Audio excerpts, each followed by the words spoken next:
I'm going to take you back, and if you can just tell the jury a little bit about your background. Tell us where you grew up. I come from Austin, Texas, a small town outside of Austin that you probably haven't heard of. No one has.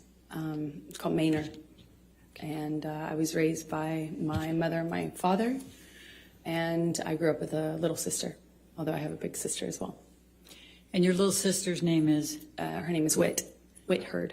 And how much of an age difference is there between the two of you?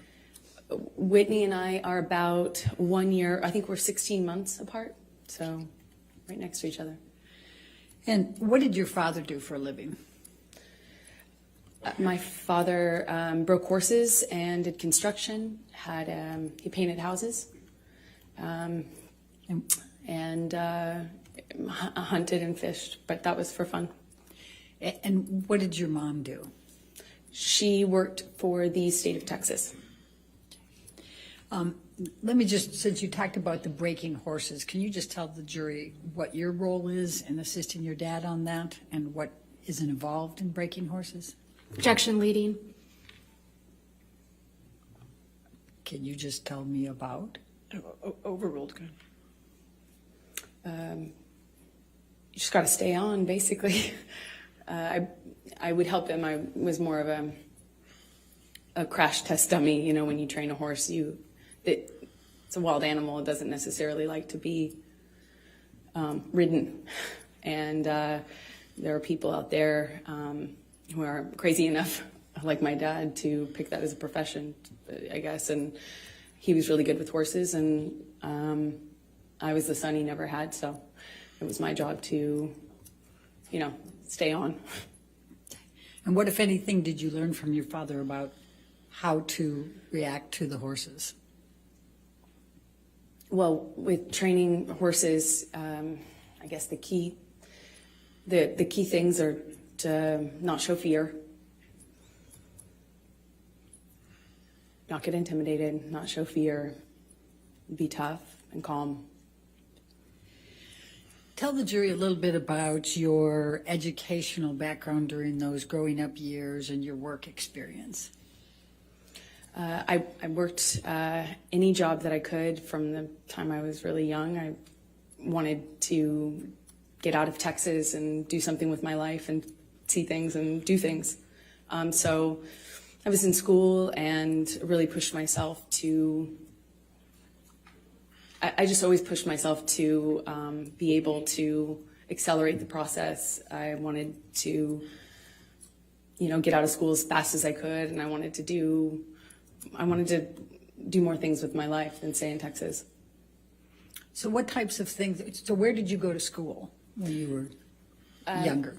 I was a scholarship kid at a Catholic school growing up, several different Catholic schools, but they were always in the other, on the other side of town, in the wealthier part of town. And I grew up quite working class, and thankfully with, as long as I maintained an A average, I enjoyed the benefit of a scholarship, and I did that until I realized that I could take my GED and SATs early, and I did that and placed out of school and effectively left school at 16 years old, I believe. And what did you do for work during those younger years? I took any job that I could. I worked at my father's construction company, sometimes, just administrative stuff. I mean, it was a small company. But I answered phones, and I worked at a modeling agency that was also, offered photography classes, makeup classes, hair and makeup classes for people that were pursuing a career in entertainment.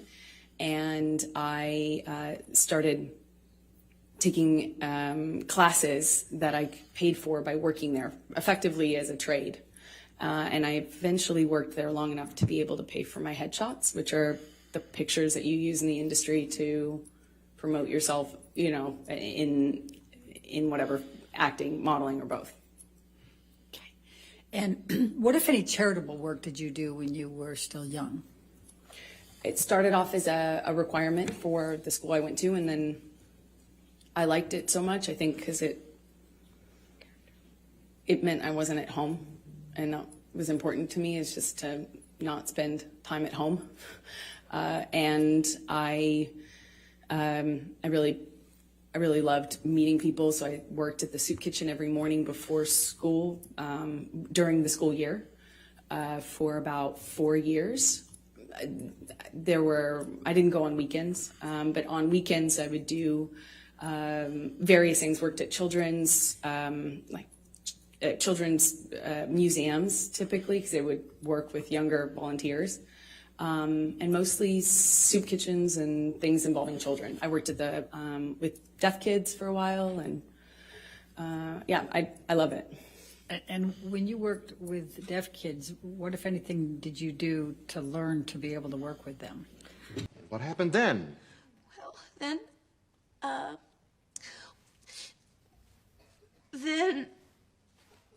Did he threaten you, Roxy? Objection, Your Honor. Counsel's leading the witness. Sustained. What did Casely say when you told him the news? Objection leading and 404. And relevance, Your Honor. Overruled. Well, I taught myself how to sign basic sign language, and then I pursued it. I audited a course at the community college, which I ended up going to get out of high school early later on. But I would audit classes. The teachers never wanted to kick the random 12-year-old out of their class, I suppose. So I remarkably was able to audit, I think, the majority of 2 semesters, and that's also helped me learn. So how did you end up in Los Angeles?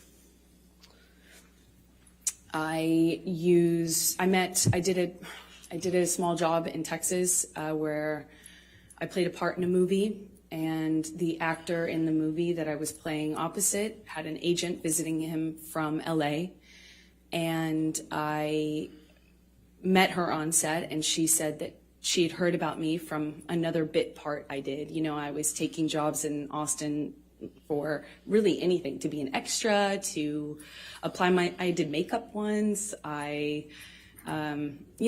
Nothing, no job was too small or, for me. So I put myself out there, and she had heard about me, and she said, I have heard about you in this town, and I'd love to meet you in LA if you're ever out in LA. And I was like,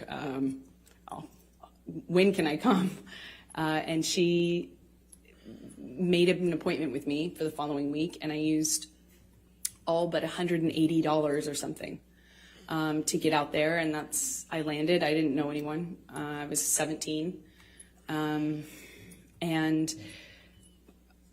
I've effectively been there ever since, I suppose.